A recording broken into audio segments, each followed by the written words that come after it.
this is the time of year, Yep. that when you start off with fantasy football at the beginning of the season, you are so excited. It's like the favorite thing. Like, when are we going to do the draft? Oh, yeah. I am so it's the NFL draft, but the fantasy football draft is like the most exciting time. Everybody has it in their head that they're going to win, and it's fun. Yeah. And you talk smack, and you go through the year, and you talk smack as you go, and you wait for the playoffs. Now that we're in the second round of the playoffs, it's the most depressing time to be in fantasy football. And almost every time I come to this place and I second guess why I have spent so many months waiting for this moment, because of something out of your control. And you're like, I have the matchup. Yeah. It's like Barkley versus Schmuck. Yeah. And all of a sudden, Schmuck, who averages like 5 points a game, gets 3 touchdowns and 150 yards. Yeah. And you lose because of something like that. And so it's just, I'm always exhausted at this time. So I wanted to ask you, everybody knows what this is like. Now, obviously, we win sometimes and it's great, but the losses are so hard. What is the worst situation you've ever had in fantasy football that has made you the most depressed? I know this is hard to talk about. Just recently. Recently? Just Like this year? Just this year. Oh. Just this year. Okay. Just this year to get in the playoffs. Yes. To just get in the playoffs. Yeah. I had to win one game against a guy named Troy. Oh, it was tough. Against a guy named Troy. Yes. And going into Monday night football. And you had a couple wins in a row, right? I had like 4 or 5 wins in a row. Going into Monday night football. Yes. I am down by like almost 40 points. Not even close. Okay. The only way that I even make this a game is like somehow AJ Brown gets a bunch of touchdowns, and anyways, it's not going to happen. It's not going to happen. And they have Hurts. And the other person has Hurts. Yeah. And anyways, going into the last couple minutes, I'm not watching the game. I'm doing a youth event. Yeah. Youth event gets over. I pull the game up. It's about to go into overtime. Eagles versus Chargers. And I'm down it's like 0.8 points. And I awkwardly say, the only way, because Jalen Hurts has the ball, I said, the only way I win this is if Jalen Hurts throws an interception or if he throws the touchdown to A.J. Brown. In the very next play, Jalen Hurts throws an absolute dot to the defense. Which means... And as an Eagles fan, you're depressed. I was massively depressed. But as a fantasy football general manager, you're in the playoffs. I'm in the playoffs, baby. So you're up 1. So I go to bed 1 for 2. You know? So I'm a little sad, a little happy. Yeah. I wake up the next morning, and somebody over in Fantasyland decided they were going to change Jalen Hurts' score. And it turns out that little change caused me to lose and not make the playoffs. So you went to bed. I looked at 11 o'clock, and they still had Hurts with the turnover, and you had won by 1. Mm-hmm. And at 8 in the morning the next day, you had lost by like less than 1. Mm-hmm. That's brutal. So I had to watch my quarterback throw an interception so you to lost lose the game. The team, and the game, I missed out on the playoffs. That's brutal. The worst part about it is I've played really good ever since. So you're the loser bracket.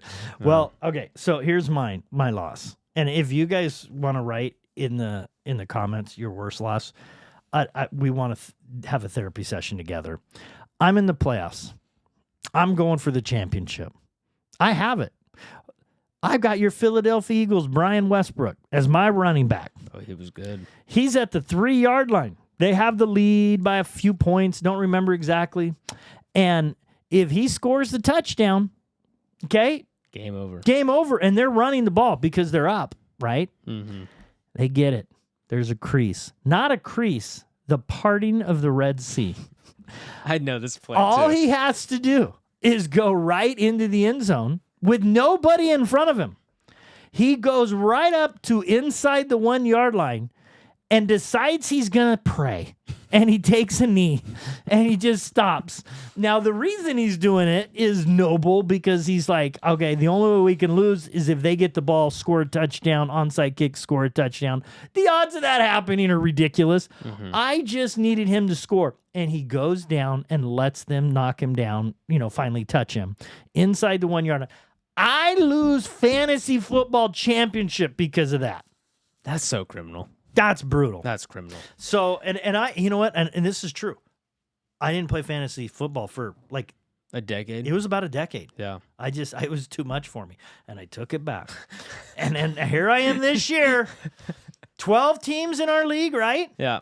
I have Saquon Barkley, last year's, this was my problem because he was Fantasy Madden. darling. Okay.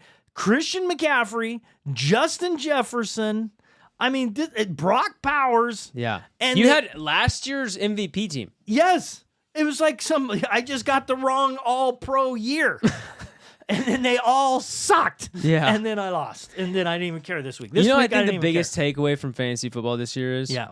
I think the biggest takeaway is your wide receiver quarterbacks are so important. Yeah. Look at Justin Jefferson. Yeah. Easy. Yeah. If you don't have Easy. the quarterback, they can't catch a pass. Yeah. Someone's got to throw it to him. Yeah. All the players on Minnesota, TJ. Yeah. I mean, look at Hawkinson did nothing. Look at JSN. Like Yeah. JSN was nothing with Geno Smith. Geno. He gets a quarterback that can throw the ball. Oh, that was my problem. Geno cursed Brock Bowers. I Yeah. should have thought about that. Should have thought about that. Yeah. Anyway, that's my thing. If please put comments if there's anything that you see in there. If you guys have had a moment that has been devastating, but right now I just have fantasy football fatigue. It's just oh my gosh. Oh, I'm good. I'm glad to be taking a break. We watched tonight. My son's trying to go to the championship, and Amon St. Brown catches a pass at the end of the game for the touchdown, which is pretty much going to solidify him in the championship. He's jumping up and down, celebrating, hugging us. Hold up. There's a flag. There's a flag. Late flag. Late flag. They call the pick play, and then they do it again. Which it was I don't understand that pick play call. Yeah. That didn't make any sense to me. Oh my gosh. Cost Detroit a potential playoff. Listen, no offense to the defenders there, but the defenders need to switch. Yeah. Yeah. Anyway, and they do that play. It's literally every play. Yeah. Every play. They pick every play. But that's the fantasy thing. He was celebrating. This is how late the flag was. My son's calling the person on the phone that he's now going to beat to taunt him and has to hang up mid-call because it gets reversed. That's the depression that fantasy football does. And then they go right back to Armand the very next play on the last play of the game.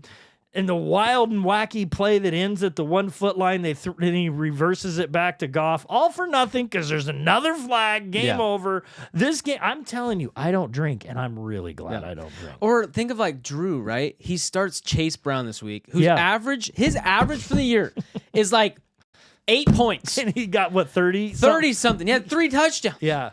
I mean, know. it was ridiculous. It was crazy. absolutely ridiculous. It is crazy. It is crazy. But fantasy does this.